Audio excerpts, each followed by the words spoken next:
The year is 47 BCE. Julius Caesar, conqueror of Gaul, destroyer of nations, watches in stunned silence as a 21-year-old woman emerges from an unrolled carpet in his throne room. But what happened next wasn't recorded in your history books. Cleopatra didn't seduce Caesar with her beauty. She did something far more powerful. She spoke to him in perfect Latin about the nature of consciousness itself, about how the pharaohs used specific techniques to collapse the illusion of separation between ruler and ruled. Caesar, who thought himself a god, had never met anyone who actually knew how to become one. Today I'm going to share the hidden spiritual practices of history's most misunderstood genius, destroying the myths. First, let's shatter the Hollywood lies. Cleopatra wasn't Egyptian. She was Macedonian Greek. She wasn't beautiful by conventional standards. Roman historians called her average-looking. But she possessed something far more powerful than beauty. She had achieved what the ancient Egyptians called sekhem, divine power through consciousness mastery. She was the first Ptolemaic ruler in 300 years to learn Egyptian. Why? Not for politics. She needed to read the sacred texts in the inner sanctums of temples, texts that contained 3,000 years of consciousness technology, texts about becoming Necher, a living god. But here's what historians won't tell you. Cleopatra didn't just study these practices. According to the priest Chaeremon, who wrote about meeting her, she underwent the complete 42-day initiation into the mysteries of Isis, the same initiation that priests said could drive unprepared minds insane. The Library of Consciousness. Picture this. Young Cleopatra, age 14, walking through the Library of Alexandria, not the public sections where scholars debated, but the restricted vaults.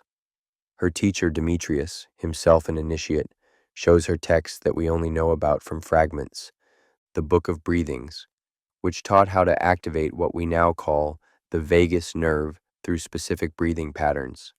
The Emerald Tablets, not the later Hermetic version, but the original Egyptian texts on alchemical transformation, and most importantly, the Perimpru, miscalled the Book of the Dead, which was actually a manual for navigating consciousness while still alive. One fragment from Plutarch describes her daily routine. She would wake at 3:33 a.m., what the Egyptians called the hour of divine downloading, and practice something called Khabs meditation. Let me explain what this actually was. The Khabs practice. Khabs meant the star within, what Indian yogis would later call the Atman, or what Advaita teaches as your true self. The practice, as recorded in the Leiden Papyrus, went like this. Cleopatra would sit in complete darkness, visualizing a 5-pointed star in her heart center.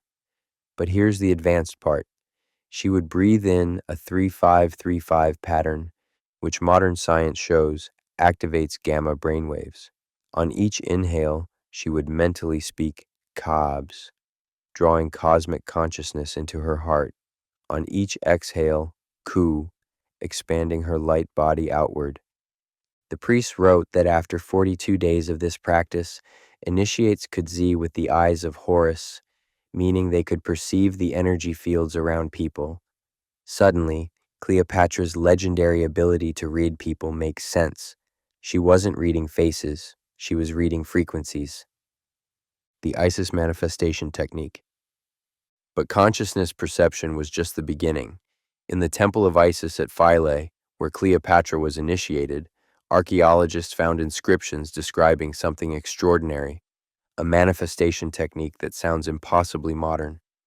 The inscription reads, "As Isis reconstituted Osiris from scattered pieces, so does the initiate reconstitute reality from the fragments of possibility." Here's what Cleopatra learned. Reality, the priests taught, wasn't solid.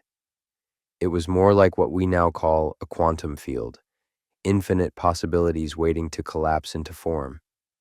The technique worked like this.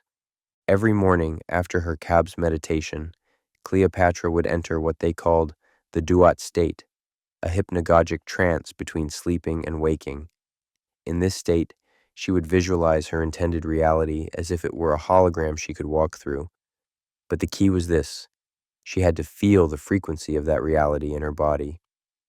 The priest called this Heika, often mistranslated as magic, but literally meaning activating the Ka, energy body, through frequency matching.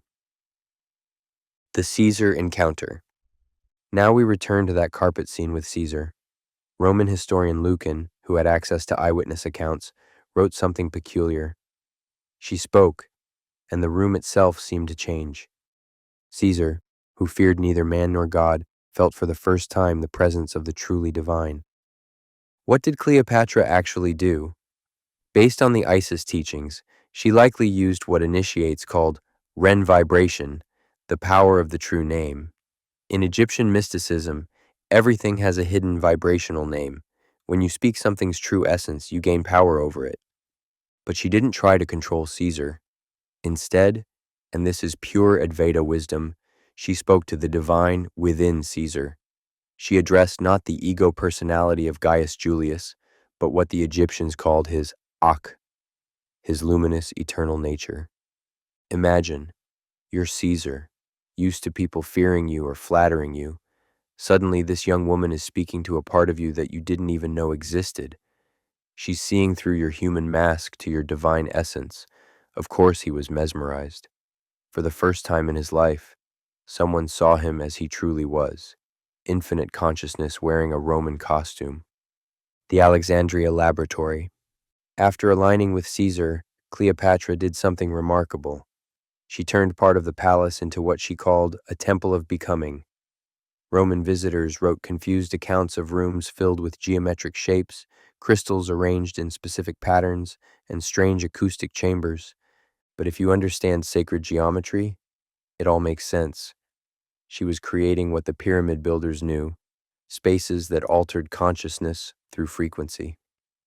One room, described by Strabo, had walls covered in precise mathematical ratios that created standing waves. When you chanted certain vowel sounds, your whole body would vibrate. She was literally building technology to activate what Indian mystics call Kundalini, the serpent power, but the Egyptians called it Wajet rising, the cosmic fire ascending the spine. The hieroglyphs show it clearly, a serpent moving up through 7 chambers, chakras, until it spreads its hood at the crown, becoming the uraeus, the mark of divinity. Here's a specific practice she taught her inner circle, preserved in a Coptic text. The 7 vowels of creation. The practice was called opening the 7 seals. Yes, the same concept that appears later in Revelation. But this was a consciousness technique, not prophecy. Each chakra or seal had a corresponding vowel sound and geometric shape. Root, ah, vibrated while visualizing a square. Sacral, ah, with an upward pointing triangle. Solar, E with a downward triangle. Heart, O with a 6-pointed star. Throat, ooh with a circle containing a cross. Third eye, with the eye of Horus. Crown, silence, what Advaitins call Turiya, the 4th state. But here's the advanced part Cleopatra added. While doing this, you had to hold the awareness I am the sound itself. Not I am making the sound. That's duality. You had to collapse the distinction between the vibrator and the vibration, pure non-duality expressed through Egyptian technology. The milk and gold mystery. Everyone knows Cleopatra bathed in milk and gold. What they don't know is why. This wasn't vanity, it was alchemy. In the Chrysopoeia, gold making of Cleopatra, yes, she wrote an alchemy text that survives in fragments. She describes the bath as feeding the Ka body. The Ka was the energy double that interpenetrated the physical form. The milk wasn't ordinary. It was from sacred cows, fed exclusively on blue lotus and specific herbs. Blue lotus contains natural compounds that activate the pineal gland. The gold wasn't for beauty. When gold nanoparticles interact with the electromagnetic field of the body, they create what scientists now call plasmon resonance. She was literally turning her skin into a superconductor for cosmic frequencies. But the real secret was the meditation she did while bathing. She would visualize her body dissolving into pure light using an ancient technique called Kepler transformation, becoming like the scarab that transforms matter into radiance. The Antony Awakening. When Mark Antony met Cleopatra, something unprecedented happened. This rough Roman general, known for drinking and womanizing, suddenly began writing mystical poetry about the nature of reality. What did she do to him? According to Plutarch, she introduced him to what she called the greater mysteries, not the public rituals, but consciousness techniques reserved for pharaohs. She taught him that what we call reality is Maya, illusion, a concept that wouldn't formally reach the West for centuries. One specific practice: they would sit facing each other at sunset, gazing into each other's left eye, what she called the window of Adam. But they weren't looking at the physical eye. They were trained to see through to what Ramana Maharshi would later call the I, the self witnessing the self. Antony wrote, "In her eyes, I saw eternity looking back at itself." This wasn't romantic poetry. It was a precise description of non-dual recognition. The frequency medicine. Cleopatra's knowledge went beyond consciousness. She understood what we're only now rediscovering about frequency medicine. The temple of Dendera, where she was crowned, had healing chambers where specific frequencies were used to cure diseases.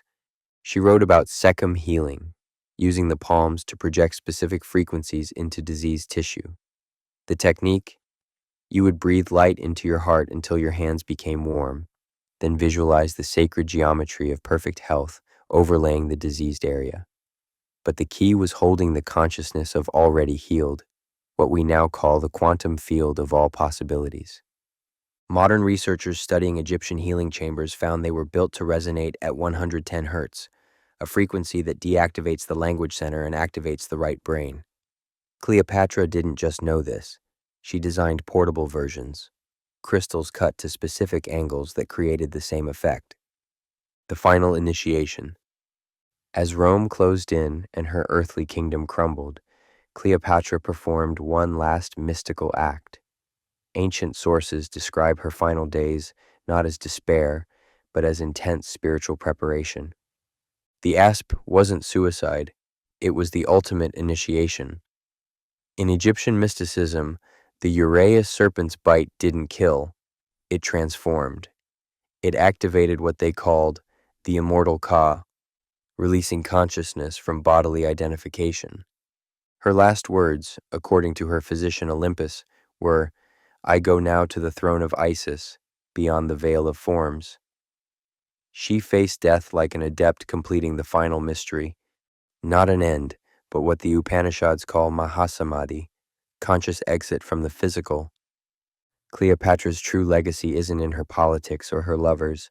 It's in the consciousness techniques she preserved and practiced, techniques that are just now being validated by neuroscience and quantum physics. The practice I shared, the 7 vowels of creation, try it tonight. Start with just the heart center. Breathe "Oh" while visualizing the 6-pointed star. But remember, you are the sound. You are the geometry. You are the consciousness recognizing itself. Because Cleopatra's greatest teaching was this: you don't have to die to become divine. The throne of Isis, cosmic consciousness, is available right here, right now, to anyone willing to do the inner work. In our next video, I'll share Tesla's discovery of the Egyptian frequency codes hidden in the pyramids, codes Cleopatra knew and used. Until then, remember, you carry the star within, the Khabs. The only question is, will you let it shine?